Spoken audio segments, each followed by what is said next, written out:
있어요 모두 보고 싶었어 우리도 어쩜 이렇게 시간이 안 가는지 정말.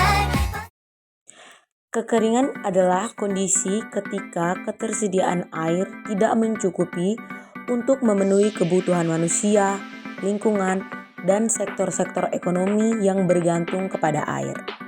Hal ini terjadi ketika terjadi defisit air yang signifikan dalam jangka waktu tertentu, baik karena kurangnya curah hujan, perubahan pola hujan yang tidak merata, atau tingkat penguapan yang tinggi. Di sini saya akan membahas mengenai kekeringan di Nusa Tenggara Timur. Dan BMKG juga memperingatkan bahwa sejumlah wilayah di NTT akan mengalami kekeringan yang panjang. Salah satu daerah yang akan mengalami yakni Kecamatan Alak, Kota Kupang. Karena itu, BMKG menghimbau warga untuk waspada terhadap potensi bencana kekeringan ini. Menurut BMKG, wilayah Alak akan mengalami kekeringan sangat panjang selama 31 sampai 60 hari, di mana kondisi Alak yang tidak diguyur hujan 3.160 per hari sampai per hari berpotensi menimbulkan bencana kekeringan terhadap Kecamatan Alak. BMKG menghimbau warga agar siap siaga menghadapi potensi ancaman bencana kekeringan ini. Kekeringan juga berdampak buruk terhadap para warga, di mana panenan para warga menjadi rusak, tanaman-tanaman juga menjadi kering dan rusak karena kekurangannya air. Bukan berdampak buruk bagi tumbuhan saja, tetapi kekeringan juga berdampak buruk bagi kesehatan masyarakat setempat. Adapun dampak dari kekeringan. Kekeringan memiliki dampak yang luas dan serius, baik bagi lingkungan, pertanian, dan kesehatan manusia, dan juga perekonomian manusia. Kehilangan sumber daya air.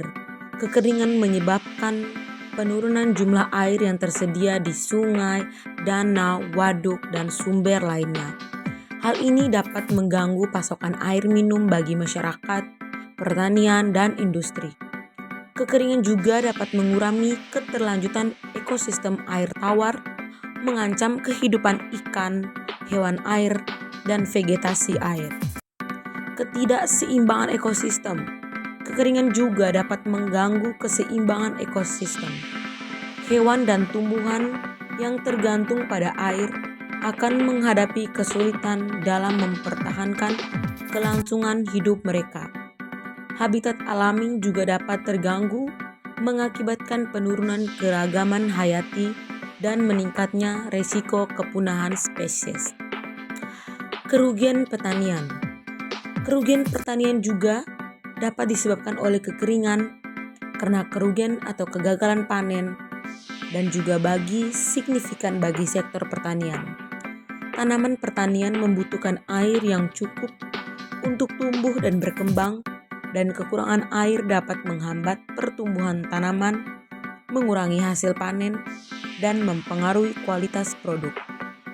Krisis pangan. Kekeringan yang parah dapat menyebabkan krisis pangan.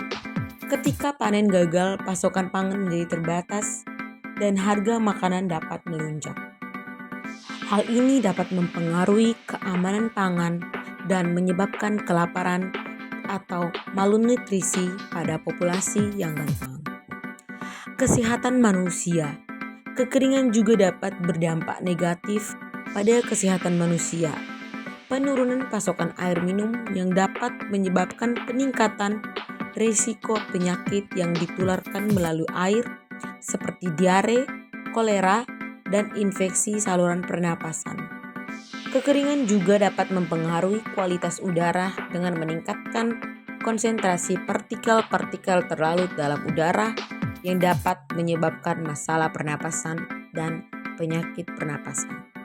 Konflik dan migrasi. Kekeringan juga dapat memicu konflik antar kelompok masyarakat yang bersaing untuk sumber daya air yang terbatas.